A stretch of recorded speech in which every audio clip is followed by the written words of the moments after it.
My wife's lawyer slid the divorce papers over and told me to sign, acted like I was reading, but I'd already swapped them with my own. When my lawyer asked him to read the terms aloud, his smile disappeared instantly. Her lawyer slid the papers across the table with a smirk. Just sign here, Mr. Chen, and here, initial this page. I picked up the pen, pretended to read, let my hand shake a little. Lisa sat beside her lawyer with her arms crossed. She looked bored, like this was just paperwork, like she hadn't spent 6 months planning to take everything.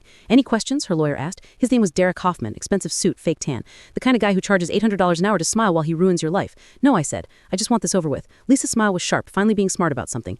I found the burner phone 3 weeks ago, tucked in her gym bag under a towel. The text to Derek went back 5 months. They weren't just planning my divorce, they were sleeping together. The messages were detailed, graphic. She called me a paycheck with legs. He called me a mark. They drafted papers that gave her the house, both cars, my retirement accounts, and 70% of my business. I'd walk away with debt in a studio apartment. The kicker, she was claiming I had been abusive, emotionally manipulative, that she feared for her safety. All lies. But Derek had coached her well. She had fake journal entries, texts she'd sent herself from a second phone, even a voice recording where she'd edited my words to sound threatening. He built her an entire case while sleeping with her in hotels I was paying for.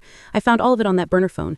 My lawyer, Janet, had listened to everything, then she'd smiled. Do exactly what I tell you, she said. Don't improvise, don't get emotional, just follow the plan. The plan was insane, but I trusted her. I'd spent 2 weeks creating identical paperwork, same font, same formatting, same page count. The only difference was the terms, and my version Lisa got nothing. The house was mine, the cars were mine, the business was mine. She'd be paying me alimony for 5 years, and she'd be waiving all rights to any future claims. I'd added a clause at the end, a confession that Lisa had knowingly committed fraud and perjury in her sworn statements, that she acknowledged making false abuse allegations, that she waived her right to dispute this admission. She'll never sign that, I'd said. She won't read it, Janet said. People never read. I'd practiced the swap for days, slid my papers into the same folder as Lisa's, kept them underneath. When Derek slid the folder to me, I flipped straight to my version. Now I picked up the pen and signed, slowly making a show of it. Derek watched me like a hawk watching a mouse. He thought he'd already won. Lisa checked her phone. She was texting someone, probably her sister, probably saying it was almost over. I initialed the last page, slowed the folder back, done, I said. Derek pulled it toward him without looking, started to close it. Janet cleared her throat. Actually, she said before we filed, like Mr. Hoffman, to read the terms aloud. For the record, standard procedure. Derek frowned. That's not necessary. I insist, Janet said, her voice iced. My client wants absolute clarity on what he's agreed to. Lisa sighed. Derek, just do it. Let's get out of here. Derek opened the folder, started reading. His face went from confused to pale to red in about 10 seconds. What the hell is this? Keep reading, Janet said. He did. Out loud. Every word. The house going to me. The car's going to me. The business staying wholly mine.